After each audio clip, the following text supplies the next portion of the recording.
तो ये 7 दिन तक एक स्थान पर बैठ करके भागवत कैसे सुने? महाराज मुझे बड़ा आश्चर्य हो रहा है, कृपा करके कथा विस्तार से सुनाओ। तब सूत जी ने बताया, कहा ऋषियों,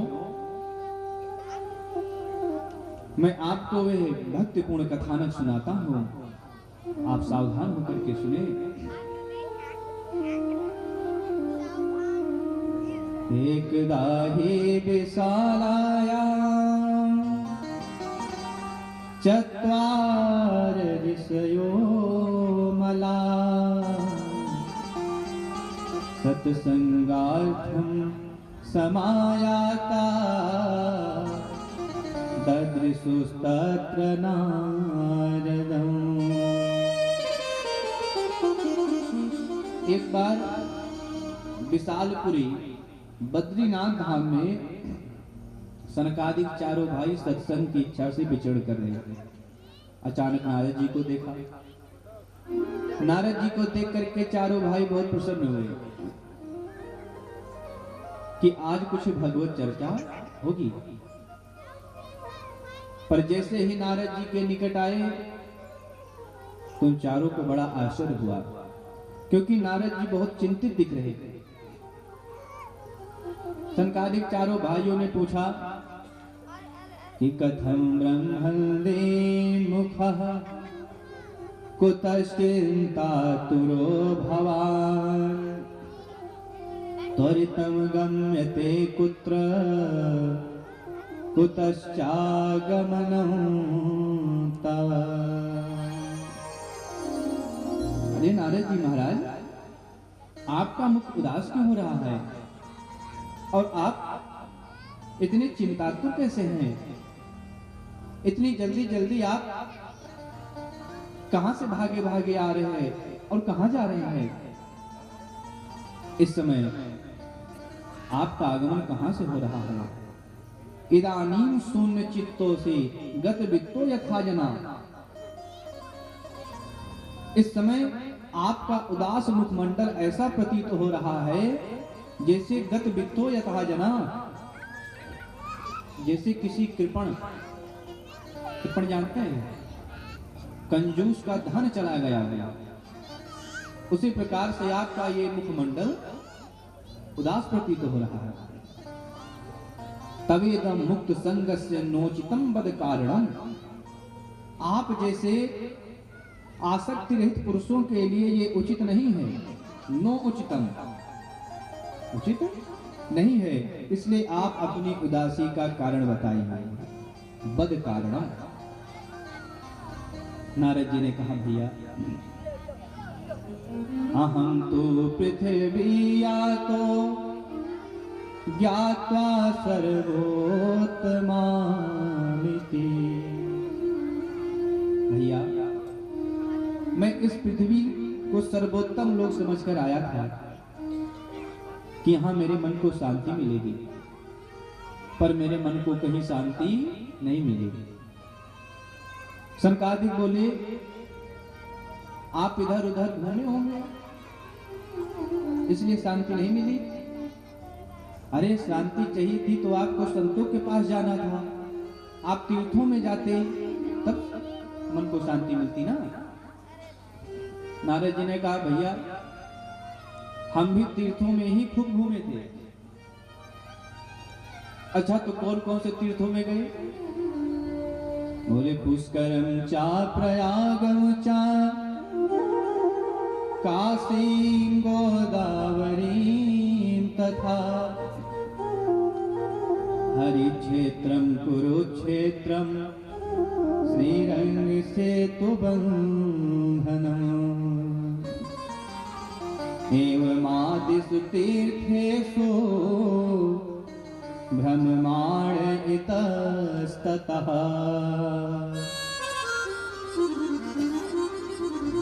कहा मैं पुष्कर गया, प्रयाग गया, काशी, गोदावरी, हरिक्षेत्र, कुरुक्षेत्र, श्रीरंग, सेतुबंध, रामेश्वरम अर्थात सभी तीर्थों में गया, पर कहीं भी मन को शांति नहीं मिली। सब जगह कलयुग का प्रभाव व्याप्त हो गया है। कलिना धर्म मित्रेण धरेयम वाधिताधुना। इस समय कलयुग और अधर्म ने मिलकर सारी पृथ्वी को पीड़ित कर रखा है। और कैसे? पाखंड निरता संतो विरक्ता सपरिग्रह। कहा जो संत हैं वो भी पाखंड में निरत हैं। विरक्ता सपरिग्रह, जो विरक्त हैं वो परिग्रही दिखाई पड़ने लगे। अच्छा, पहले जो जितना त्याग देता था उतना बड़ा वो विरक्त कहलाता था, संत कहलाता था। अब तो जो जितना परिग्रही हो जाए वही सबसे बड़ा संत। हाँ? जिसके आगे पीछे गाड़ियां चले, प्रबल प्रचार हो, 5-6 जगह आश्रम हो, तो वही सबसे बड़ा विरक्त माना जा रहा है। और पहले जो जितना त्यागता था उतना बड़ा विरक्त कहा जाता है। नारद जी कह रहे भैया ये दुर्दशा हो गई है। ये तो रही देवस्थानों और संतों की स्थिति। अब मैं आपको बताता हूं कि गृहस्थों की क्या स्थिति है। गृहस्थों के यहां भी मैं गया। तरुणी प्रभुता गेही श्यालको बुद्धिदायका। घर में स्त्रियों का राज्य है। सास ससुर की बहू तब तक की सेवा करती है जब तक तिजोरी की चाबी हाथ ना लग जाए। और जहां तिजोरी की चाबी हाथ लगी और अधिकार अपने हाथ में आ गया, पति देव के कान में मंत्र फूंकना प्रारंभ कर देती है। सुनो जी, देखो मैं आपके लिए अपनी सखी, सहेली, भाई, बहन, माता, पिता, घर परिवार सब छोड़ करके आ गई ना। पतिदेव ने कहा तो क्या? जैसे मैंने सबको छोड़ दिया वैसे आप भी सबको छोड़ दो। बस हम दो, हमारे दो, बाकी सबकी छुट्टी कर दो। बोलो राधे राधे। ये स्थिति हो गई है। और बताया कि घर में यदि कोई आयोजन है, घर में कोई आयोजन होता है तो घर में उपस्थित माता जी से, पिताजी से, चाचा जी से, भाई जी से परामर्श नहीं लिया जाता। तो परामर्श के लिए कौन आता है? श्यालको बुद्धिदायका। ससुराल से साले साहेब आते हैं। हा? वो जैसा दिशा निर्देश देंगे वैसा होता है। घर में माँ बाप से कोई कुछ पूछता नहीं है, अपने भाई से नहीं पूछ रहा है, चाचा जी से नहीं पूछ रहा है। साले साहब जैसा दिशा निर्देश करते हैं वैसा हो रहा है। ये स्थिति हो गई है। और कन्या विक्रेणो लोभात दंपति नाम च कलकलम। ध्यान दीजिएगा, लोभ की पराकाष्ठा इतनी पहुंच गई है कि लोग बेटा और बेटियों का विक्रय करने लगे। विवाह नहीं करते, अब सौदा करते हैं। जहां जितने में सौदा पट जाए वही संबंध जुड़ जाए। इसलिए विवाह होते देर नहीं होती। दंपति नाम च कलकलम। विवाह होते देर नहीं हुई कि पति पत्नी में कलकलम, झगड़ा चालू है। अच्छा, समधि का मतलब क्या होता है? सम मतलब समान, धी मतलब बुद्धि। जहां दोनों की समान बुद्धि हो वही समधि है। लेकिन अब जहां सौदा पट जाए वही समधि है। बोलो राधे राधे।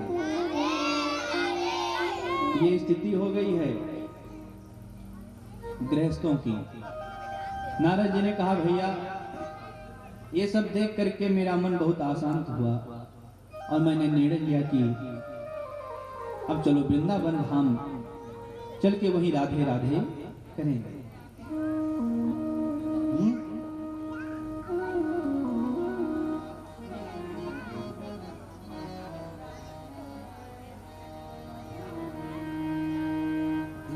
तो आइए अपने मन को वृंदावन धाम लेकर के चले, सब मीठी मीठी तालियों के साथ गाएंगे।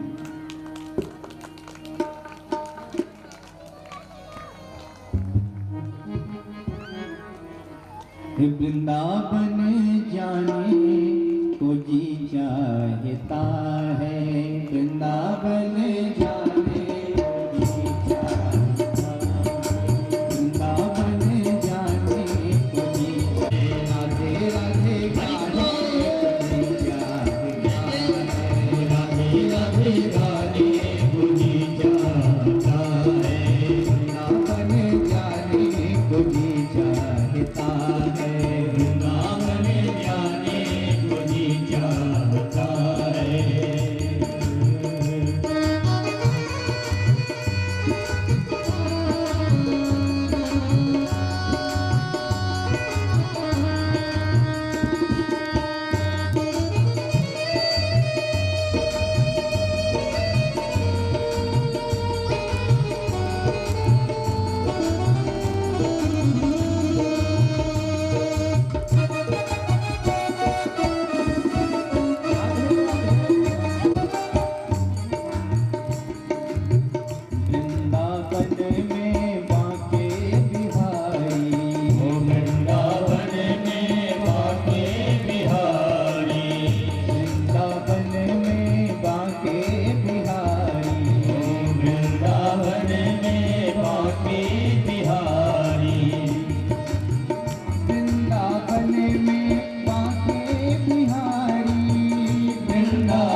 रावण जाने कुछ चाहता है, रावण जाने कुछ चाहता है, जी चाहता है, जी चाहता है, जी चाहता है, जी चाहता है, जी चाहता है, जी चाहता है, जी चाहता है, जी चाहता है। मेरा राधे राधे गाने को जी चाहता है, राधे राधे गाने को जी चाहता है, वृंदावन जाने को जी चाहता है, राधे गाने को जी चाहता है, राधे राधे गाने को जी चाहता है, राधे राधे गाने को जी चाहता है, राधे राधे गाने को जी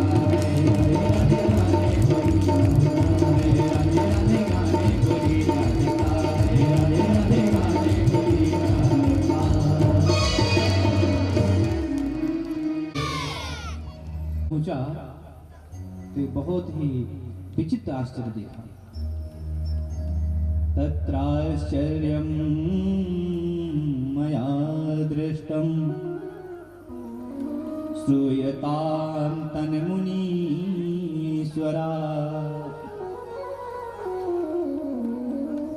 एका तु तरुणी तत्र निसन्ना खिन्नमानसा।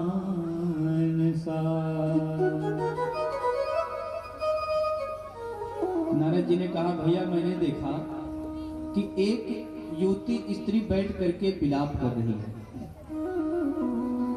और उसके पास दो वृद्ध पुरुष अचेत अवस्था में पड़े जोर जोर से सांस ले रहे थे। कई स्त्रियां उस स्त्री को पंखा झल रही थी और समझा रही थी। ये सब देख करके नारद जी को बड़ा आश्चर्य हुआ और विचार किया कि हमें इनके पास जाना चाहिए और इनके दुख को समझना चाहिए। पुनः मन में विचार आया कि किसी स्त्री के पास ऐसे अकारण जाना उचित नहीं है और नारद जी वहां से चल पड़े। जब नारद जी वहां से आगे बढ़े तो उस युवती ने आवाज लगाई, भो भो साधो क्षणं तिष्ठ मच्चिन्तामपि नाशय दर्शनं तव लोकस्य सर्वथा हरं परम। उस युवती ने आवाज लगाई, भो भो साधो, अरे हे साधु, हे मुनिवर, क्षणम तिष्ठ, थोड़ा रुकिए तो सही, तो भागे भागे कहाँ जा रहे हो? मत चिंताम अपि नाशय, मेरे चिंता का समाधान कीजिए। महाराज, मैंने सुना है कि दर्शनम तव लोकस्य सर्वथाग हरम परम, आप जैसे संतों के दर्शन मात्र से ही सर्वथाग हरम परम, जीव के सभी प्रकार के पाप जल करके नष्ट हो जाते हैं। और इसी श्लोक का ट्रांसलेशन जो है गोस्वामी जी ने मानस में किया है, संत दरस जिम पातक तरई। नारद जी कहते हैं, भैया जब उस देवी ने मुझे बुलाया तो मैं उसके पास गया और पूछा कि देवी तुम कौन हो, और ये जो दो वृद्ध पुरुष तुम्हारे सामने पड़े हैं ये कौन है? वद देवी सविस्तारम स्वस्य दुखस्य कारणम, हे देवी आप हमें अपने दुख का कारण विस्तार से बताइए। तब उस युवती ने उत्तर दिया, कहा, मुनिवर अहम भक्तिरिति ख्याता इमो में तनयो मतो ज्ञान वैराग्य नामानो काल योगे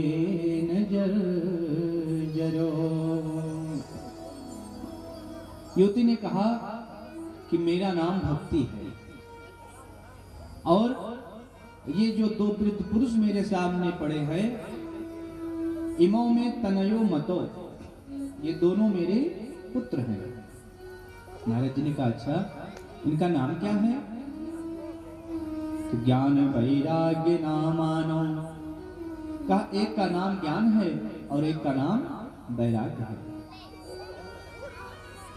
और काल योगेन जर्जरो, हे मुनिवर, कलयुग के प्रभाव से इतने जर्जर हो गए हैं।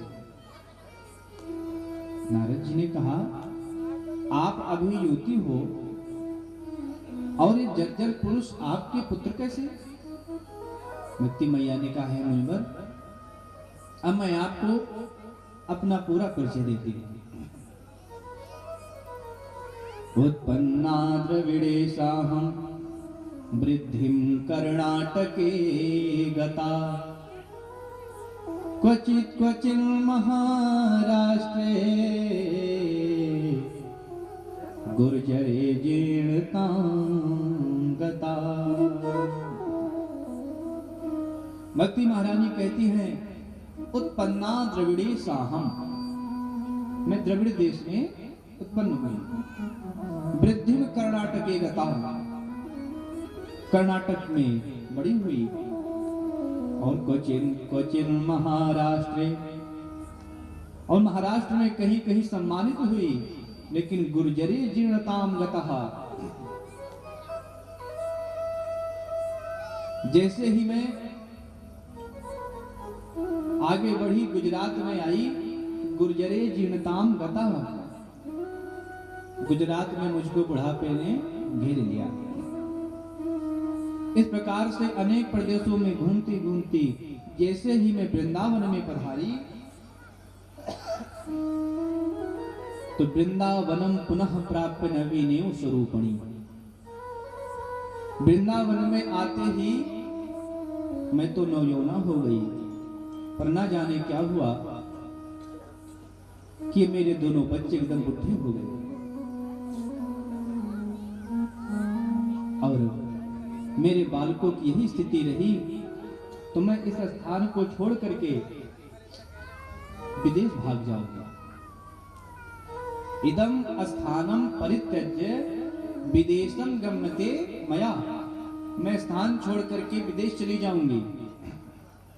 नारद जी ने कहा है देवी, आप वृंदावन छोड़ करके न जाइए,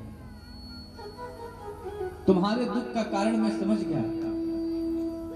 तुम चिंता मत करो, भगवान हरि आपका कल्याण अवश्य करेंगे। हे मैया, अब घोर कलिकाल आ गया है। इस कलयुग में सब सदाचार लुप्त होता चला जाता है। अभी फिर भी बहुत सही है। जैसे जैसे समय बढ़ता जाएगा तो ये जो थोड़े बहुत शुभ कर्म दिखाई पड़ रहे हैं ना, ये भी सब अदृश्य हो जाएंगे। भक्ति महारानी कहते हैं कि मुनिवर, जब सारी समस्या की जड़ ये कलयुग है, तो महाराज परीक्षित ने इसे छोड़ क्यों दिया? मार देना चाहिए था। नारद जी ने कहा, देवी, इस कलयुग में असंख्य दोष होते हुए भी एक विशेषता है। क्या विशेषता है? यत् फलम नास्ति तपसा न योगेन समाधिना तत् फलम लभते सम्यक् कलव केशव कीर्तना। बोले, जो फल अन्य युगों में नास्ति तपसा, न तपस्या से, ना योगेन, न योग से, न समाधिना, न समाधि से प्राप्त हो पाता था, तत् फलम लभते सम्यक कलव केशव कीर्तनात्, वे फल इस कलिकाल कलयुग में भगवान के कीर्तन करने मात्र से ही प्राप्त हो जाएगा। और इसी श्लोक का अनुवाद गोस्वामी जी ने अपने मानस में किया है। कृतयुग त्रेता द्वापर पूजा मखयर जो गति होई सो कलिहरि नाम ते पावहीं लो।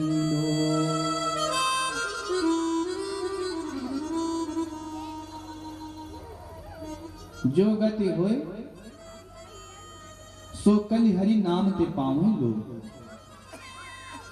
इस कलिकाल कलयुग में लोग भगवान नाम संकीर्तन से ही इस भवसागर से पार हो जाएंगे।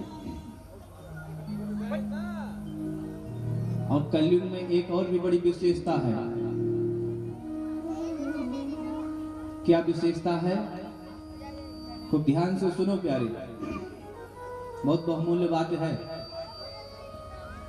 अन्य युगों में आप अगर मन से कोई पाप करो तो आपको पाप लग जाता है। सतयुग में, अन्य युगों में कोई व्यक्ति मन से सोचे कि हमारा दुश्मन है, मैं इसकी खोपड़ी फोड़ूंगा, तो अब चाहे वो खोपड़ी ना फोड़ पाए फिर भी उसको वो पाप लगेगा। मन में सोच लिया। लेकिन यदि कोई पुण्य का काम सोचेगा तो उसका फल नहीं मिलेगा। लेकिन कलयुग में ठीक इसका विपरीत है।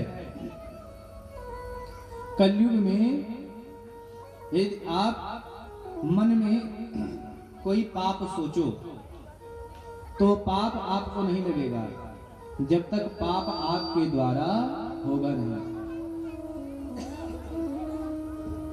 लेकिन पुण्य, बोले पुण्य का काम अगर मन में आपने सोच लिया, इस कलयुग में अगर आपने मन में कोई पुण्य का काम सोच लिया तो आपको सोचने से ही पुण्य मिल जाएगा, और जब करेंगे तो और पुण्य मिल जाएगा। ये कलयुग की विशेषता है। कलिकर एक पुनीत प्रतापा, मानस पुण्य होय नहीं पापा। समझ में आई बात? नारद जी ने कहा कि मैया, इन्हीं कारणों से महाराज परीक्षित ने कलयुग को छोड़ दिया। भक्ति मैया से नारद जी ने कहा, मैया आप चिंता मत करो, मैं आपकी घर घर में प्रतिष्ठा करवाऊंगा और आपके पुत्र ज्ञान और वैराग्य को भी ठीक कर दूंगा। ये सुनकर भक्ति मैया गदगद हो गई और नारद जी की स्तुति करने लगी। जयति जगति माया यस काया धवस्ते, वचन रचन में कम केवलम चाकलैया,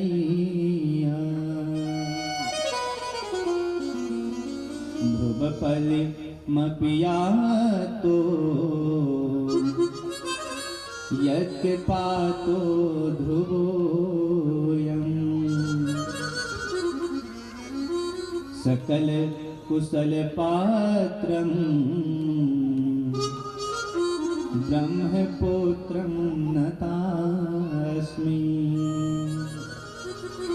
भक्ति मैया कहती है, ब्रह्मा जी के मानस पुत्र नारद जी आपकी जय हो, जय हो।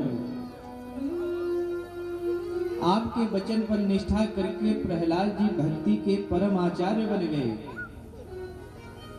और आपके अनुग्रह को प्राप्त करके ध्रुव जी महाराज भगवान का साक्षात करने में समर्थ रहे। हे बाबा, जैसे ध्रुव प्रहलाद पर आपने कृपा बरसाई है ना, वैसे मेरे इन बच्चों पर भी अपनी कृपा दया दृष्टि डालो ना, इनको भी स्वस्थ कर दीजिए। नारद जी बोले, वृथा खेद से बाले अहो चिंता तुरा कथम, तुम इतनी दुखी क्यों हो रही हो देवी जी? चिंता त्याग दो। श्री कृष्ण चरणाम भोजम अस्मर दुखम गमिष्यति। चिंता को छोड़िए और भगवान के चरणों का चिंतन प्रारंभ कीजिए, जिनका आश्रय लेते ही सारी चिंता दूर हो जाती है।